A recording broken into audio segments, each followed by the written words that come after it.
오빠 믿지? 장난으로라도 남자친구한테 들어본 적이 있을까요? 이 5글자가 사실 우리의 판단력을 마비시키는 심리적 무기라는 사실을 알고 계셨을까요? 오늘은 이 한마디에 숨겨진 심리적 메커니즘을 뇌과학과 심리학으로 풀어보려고 합니다. 먼저 이 말의 구조를 분석해 보겠습니다. 오빠 믿지? 라는 문장은 의문문의 형태를 하고 있지만 실제로는 의문이 아닙니다. 이건 명령입니다. 믿으라는 명령. 심리학에서는 이런 화법을 수사 의문문이라고 합니다.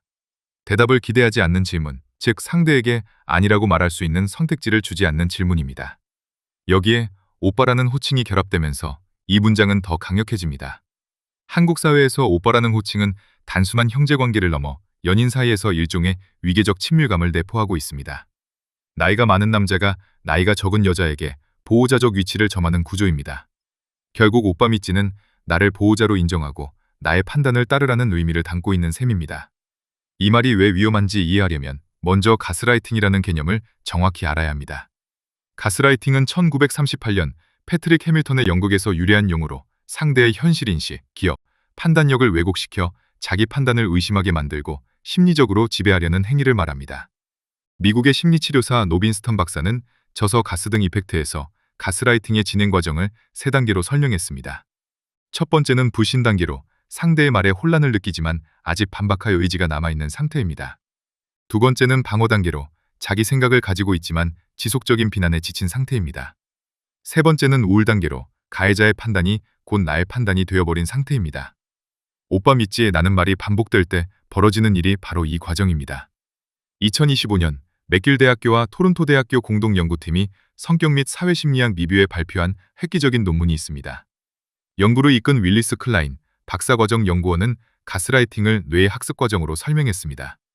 핵심 개념은 예측 오류 최소화, 영어로 PEM이라고 합니다. 우리 뇌는 세상을 끊임없이 예측하고 예측이 틀리면 자신의 내부 모델을 수정합니다. 이것이 정상적인 학습 과정입니다.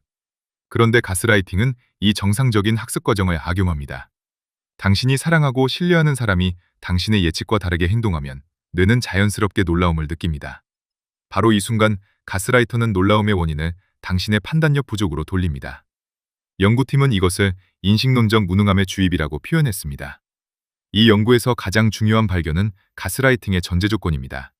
그것은 바로 인식론적 신뢰, 즉 상대를 깊이 신뢰하는 상태입니다.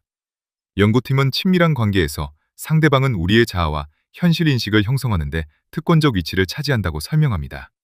우리는 가까운 사람의 말을 먼 사람의 말보다 훨씬 더 신뢰합니다. 가스라이팅은 바로 이 특권적 위치를 남용하는 행위입니다. 오빠 믿지? 라는 말이 단 둘만의 공간에서 작동하는 이유가 여기에 있습니다. 그 순간 그 공간에서 당신의 현실을 확인해 줄 수 있는 사람은 오직 그 남자뿐입니다. 제3자가 없는 상황에서 신뢰를 요구하는 것은 판단의 기준을 오직 자신에게만 맞추라는 의미와 같습니다. 더 심각한 것은 이런 조종이 의도적이지 않을 수도 있다는 점입니다. 2022년 경기대학교 이수정 교수가 한국경찰연구에 발표한 연구에 따르면 가스라이팅 가해자는 자신의 이익을 목적으로 피해자를 이용하며 높은 자기애적 성향을 보이는 것이 특징이었습니다. 그런데 모든 가해자가 계획적으로 가스라이팅을 하는 것은 아닙니다. 상대방을 소유하고 통제하고자 하는 소유욕에서 무의식적으로 발생하는 경우도 많습니다. 오빠 믿지? 라고 말하는 남자 본인도 이것이 심리적 조종이라는 사실을 인지하지 못할 수 있다는 뜻입니다. 하지만 의도가 없었다고 해서 피해가 없는 것은 아닙니다. 2025년 프론티어스 인 사이코로지에 발표된 귀주사범대학교 연구팀의 논문은 더 충격적인 사실을 보여줍니다. 연인 관계에서 절반 이상의 사람들이 파트너로부터 가스라이팅을 경험한 적이 있다고 보고했습니다. 그리고 이 연구에서 발견된 핵심 메커니즘이 있습니다. 사랑 중독 상태에 있는 사람들은 관계에 투자한 것이 많을수록 가스라이팅을 더 수용하는 경향이 있었습니다. 심리학에서는 이것을 손실 회피와 매몰 비용 효과로 설명합니다. 이미 이 관계에 시간과 감정과 청춘을 쏟았기 때문에 이 사람의 말이 이상하다는 걸 인정하면 그동안의 투자가 모두 낭비가 됩니다. 그래서 오빠 믿지라는 말에 의심을 품는 대신 그래, 내가 너무 예민한 건가 보다 라고 스스로를 설득하게 되는 겁니다. 가스라이팅 피해의 결과는 심각합니다.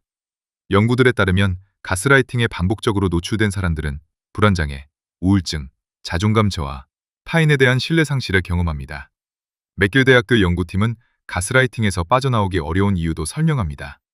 일단 강한 신뢰가 형성되면 모순되는 증거보다 기존의 믿음을 확인하는 단서에 더 높은 비중을 두게 됩니다.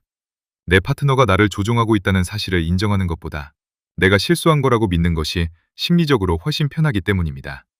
연구팀은 회복을 위해서는 촉발 사건이나 신뢰할 수 있는 제3자, 즉 당신의 인식이 정상이라고 확인해주는 외부인이 필요하다고 강조합니다. 정리하겠습니다. 오빠 빚지는 단순한 애교가 아닙니다. 그것은 상대의 판단력을 자신에게 종속시키려는 의식적이든 무의식적이든 심리적 조종의 언어입니다. 물론 모든 상황에서 이 말이 가스라이팅은 아닙니다.